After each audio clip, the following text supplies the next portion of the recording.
Bismillahirrahmanirrahim. Assalamualaikum warahmatullahi wabarakatuh. Di video ini kami akan menjelaskan materi mengenai iman kepada Rasul-Rasul Allah Subhanahu wa Ta'ala. Berikut anggota kelompok. Sebelum masuk ke penjelasan materi, mari kita berdoa terlebih dahulu. Alhamdulillahirabbil alamin, wassalatu wassalamu ala asyrofil anbiya'i wal mursalin wa ala alihi wa sahbihi ajmain. Amma ba'd.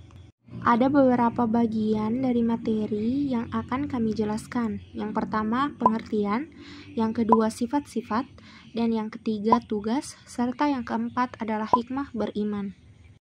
Untuk pengertian iman kepada Rasul-Rasul Allah Subhanahu wa Ta'ala akan dijelaskan oleh teman kami bernama Nurul Amirah, nomor urut 22. Iman kepada Rasul berarti meyakini bahwa Rasul itu benar-benar utusan Allah yang ditugaskan untuk membimbing umatnya ke jalan yang benar agar selamat ke dunia dan akhirat. Mengimani Rasul-Rasul Allah merupakan kewajiban hakiki bagi seorang muslim karena merupakan bagian dari rukun iman yang tidak dapat ditinggalkan. Sebagai perwujudan iman tersebut, kita wajib menerima ajaran yang dibawa Rasul-Rasul tersebut. Perintah iman kepada Rasul Allah terdapat dalam surah An-Nisa ayat 136 yang berbunyi, A'udzu billahi minasyaitonir rajim. Bismillahirrahmanirrahim. Ya ayyuhallazina aminu billahi wa rasulihi wal kitabil ladzi nazzala ala rasulihi wal kitabil ladzi anzala min qabl wa may yakfur billahi wa malaikatihi wa kutubihi wa rasulihi wal yaumil akhiri faqad dhalla dhalalan ba'id. yang artinya, wahai orang-orang beriman, tetaplah beriman kepada Allah dan Rasulnya Muhammad dan kepada kitab Al-Quran yang diturunkan oleh Rasulnya serta kitab-kitab yang diturunkan sebelumnya. Barang siapa yang ingkar kepada Allah, malaikat-malaikatnya, kitab-kitabnya, Rasul-Rasulnya, dan hari kemudian, maka sungguh orang itu tersesat sangat jauh. Selanjutnya, untuk sifat-sifat Rasul Allah Subhanahu wa Ta'ala akan dijelaskan oleh teman kami yang bernama Siti Hadijah Bidin, nomor urut 25, dan Nur Azizah Amiruddin, nomor urut 19. Bahasan yang kedua adalah sifat Rasul-Rasul Allah Subhanahu wa Ta'ala. Rasul sebagai utusan Allah Subhanahu wa Ta'ala memiliki sifat-sifat yang melekat pada dirinya. Sifat-sifat ini sebagai bentuk kebenaran seorang Rasul. Sifat-sifat tersebut adalah sifat wajib, sifat mustahil, dan sifat jaiz. Yang pertama, sifat wajib. Sifat wajib artinya sifat yang pasti ada pada seorang Rasul. Tidak bisa disebut Rasul jika tidak memiliki sifat ini. Sifat wajib ada 4, yaitu seperti berikut. As-Siddiq artinya Rasul selalu benar. Apa yang dikatakan Nabi Ibrahim alaihissalam kepada bapaknya merupakan perkataan yang benar. Apa yang disembah oleh bapaknya merupakan sesuatu yang tidak bisa memberikan manfaat sama sekali. Peristiwa ini diabadikan pada Quran Surah Maryam, surah ke-19 ayat ke-41 berikut ini. A'udzu billahi minasyaitonir rajim. Bismillahirrahmanirrahim. Wazkur fil kitabi Ibrahim innahu kana siddiqan nabiyya. Artinya, dan ceritakanlah Muhammad kisah Ibrahim di dalam kitab Al-Quran. Sesungguhnya dia adalah seorang yang sangat membenarkan seorang nabi. Quran Surah Maryam, surah ke-19 ayat ke-41. Al-amanah. Al-amanah yaitu seorang rasul dapat selalu dipercaya. Di saat kaum Nabi Nuh alaihissalam mendustakan apa yang dibawa olehnya, Allah Subhanahu wa taala pun menegaskan bahwa Nabi Nuh alaihissalam merupakan seseorang yang dapat dipercaya atau amanah. Sebagaimana dijelaskan dalam Quran surah Asy-Syu'ara surah ke-26 ayat ke-106 dan ayat ke-107 berikut ini. A'udzu billahi minasyaitonir rajim. Bismillahirrahmanirrahim. Idz qala lahum akhuhum Nuhun ala tattaqun. Inni lakum rasulun amin. Artinya, ketika saudara mereka Nuh berkata kepada mereka, "Mengapa kamu tidak bertakwa? Sesungguhnya aku ini seorang rasul kepercayaan yang diutus kepadamu." Quran surah Asy-Syu'ara surah ke-26 ayat ke-106 dan ayat ke-107. At-Tabligh yaitu Rasul selalu menyampaikan wahyu. Tidak ada satupun ayat di Al-Quran yang disembunyikan oleh Nabi Muhammad SAW dan tidak disampaikan kepada umatnya. Dalam sebuah riwayat, Ali bin Abi Thalib ditanya tentang wahyu yang tidak ada di dalam Al-Quran. Ali pun menjawab bahwa demi zat yang membelah biji dan melepas napas, tiada yang disembunyikan kecuali pemahaman seseorang terhadap Al-Quran. Penjelasan ini terkait dengan Quran surah Al-Maidah surah kelima ayat ke-60.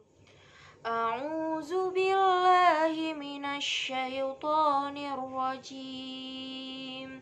Bismillahirrahmanirrahim. Ya ayyuhar rasulu balligh ma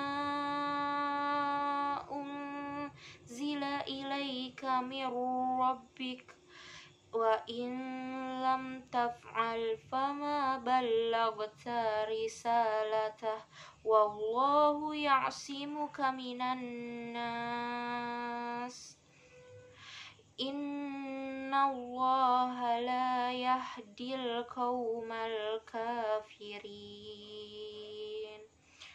Artinya, wahai Rasul, sampaikanlah apa yang diturunkan Tuhanmu kepadamu. Jika tidak engkau lakukan apa yang diperintahkan itu, berarti engkau tidak menyampaikan amanahnya. Dan Allah Subhanahu wa taala memelihara engkau dari gangguan manusia. Sungguh Allah Subhanahu wa taala tidak memberi petunjuk kepada orang-orang kafir. Quran surah Al-Maidah surah kelima ayat ke-67. Al-Fatanah.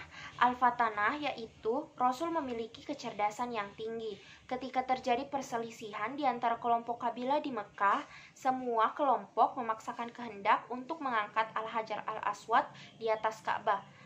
Rasulullah SAW pun menengahi dengan cara setiap kelompok yang bersengketa disuruh agar memegang ujung kain yang dibawanya. Batu itu pun diletakkan di tengah kain, lalu mereka bersama-sama mengangkatnya ke atas Ka'bah. Sungguh cerdas Rasulullah SAW. Mustahil adalah sifat yang tidak mungkin ada dalam diri Rasul. Adapun contoh sifat mustahil bagi Rasul yang pertama, al-kizib. Al-kizib yaitu mustahil, yang artinya bohong. Rasul mustahil berkata bohong atau dusta, karena Rasul menyampaikan sebuah kebenaran. Seperti dalam firman Allah dalam Quran surah Al-An'am ayat 2-4. Artinya, kawanmu Muhammad tidak sesat dan tidak pula keliru, dan tidaklah diucapkan itu Al-Quran menurut keinginannya. Tidak lain Al-Quran adalah wahyu yang diwahyukan kepadanya. Quran surah Al-An'am ayat 2-4. 2. Al-Khianah. Al-Khianah artinya berkhianat. Rasul mustahil memiliki sifat Al-Khianah karena Rasul menyampaikan sebuah kebenaran. Semua yang diamanatkan kepadanya pasti ia sampaikan dan dilaksanakan. Seperti dalam Quran surah Al-An'am ayat 106. A'udzu billahi minasyaitonir rajim. Ittabi' ma uhiya ilaika min rabbika la ilaha illa huwa a'rid 'anil musyrikin. Yang artinya, ikutilah apa yang telah diwahyukan kepadamu Muhammad. Tidak ada Tuhan selain Dia, dan berpalinglah dari orang-orang yang musyrik. Quran Surah Al-An'am ayat 100. Yang ketiga, Al-Kitman. Al-Kitman yaitu sifat mustahil bagi Rasul yang artinya menyembunyikan kebenaran.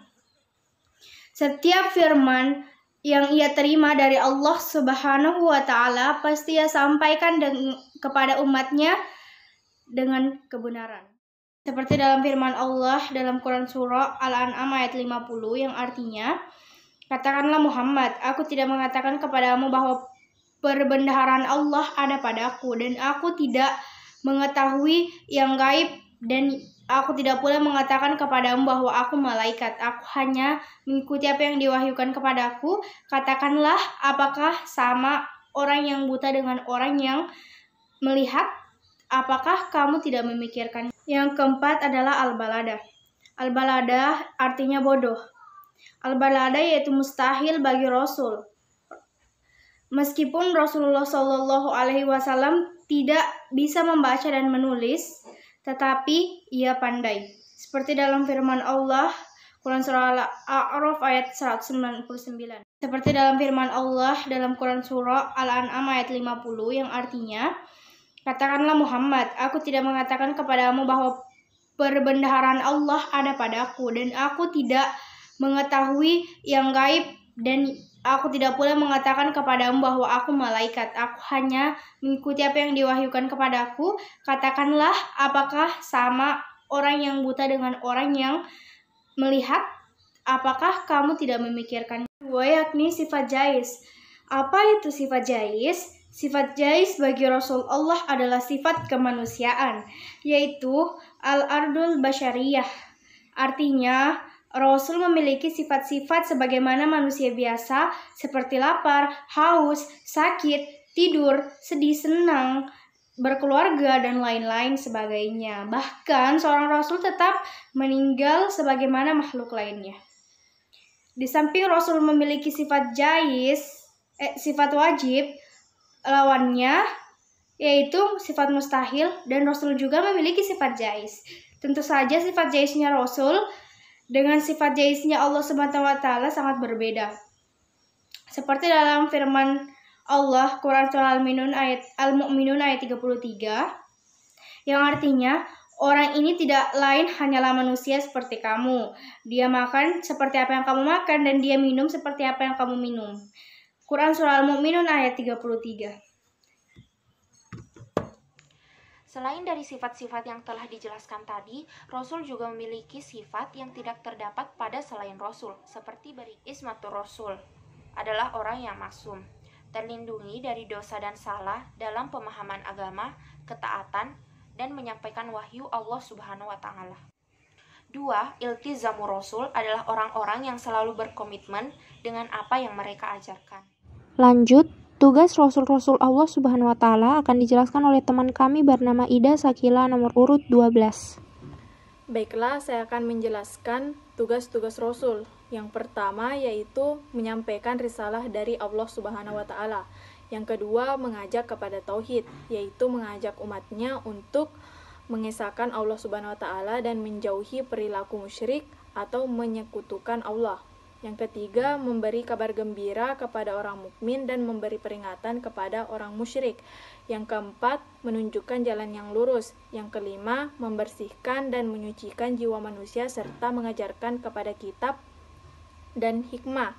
Yang keenam, sebagai hujah bagi manusia. Bahasan terakhir yaitu hikmah beriman kepada Rasul-Rasul Allah Subhanahu wa Ta'ala akan dijelaskan oleh teman kami bernama Nur Fadilah Arsani nomor urut 20. Hikmah beriman kepada Rasul-Rasul Allah.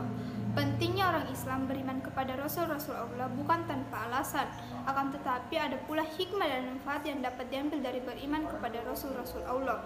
Adapun hikmah dan manfaat yang dapat diambil yaitu 1. Makin sempurna imannya. 2. Terdorong untuk menjadikan contoh dalam hidupnya. 3. Terdorong untuk melakukan perilaku sosial yang baik. 4. Memiliki teladan dalam hidupnya. Dalam Quran Surah Al-Ahzab 33-21 yang artinya, sungguh tidak ada pada diri Rasulullah itu suri teladan yang baik bagimu, yaitu orang yang mengharap rahmat Allah dan kedatangannya hari kiamat dan yang mengingat Allah Subhanahu wa Ta'ala. Mencintai para rasul dengan cara mengikuti dan mengamalkan ajarannya dalam Quran Surah Ali Imran 3:31 yang artinya, katakanlah Muhammad, jika kamu mencintai Allah, ikutilah aku, niscaya Allah mencintaimu dan mengampuni dosa-dosamu. Allah Maha Pengampun dan Maha Penyayang. 6. Mengetahui hakikat dirinya bahwa ia diciptakan Allah Subhanahu wa Ta'ala untuk mengabdi kepadanya. Quran Surah As-Sariyah 51-56 yang artinya, aku tidak menciptakan jin dan manusia melainkan agar mereka beribadah kepada. Sekian dan terima kasih. Mohon maaf bila ada kesalahan dalam pemaparan penjelasan mengenai materi dari kelompok kami. Subhanakallahumma wa bihamdik asyhadu alla ilaha illa anta astaghfiruka wa atubu ilaik. Wassalamualaikum warahmatullahi wabarakatuh.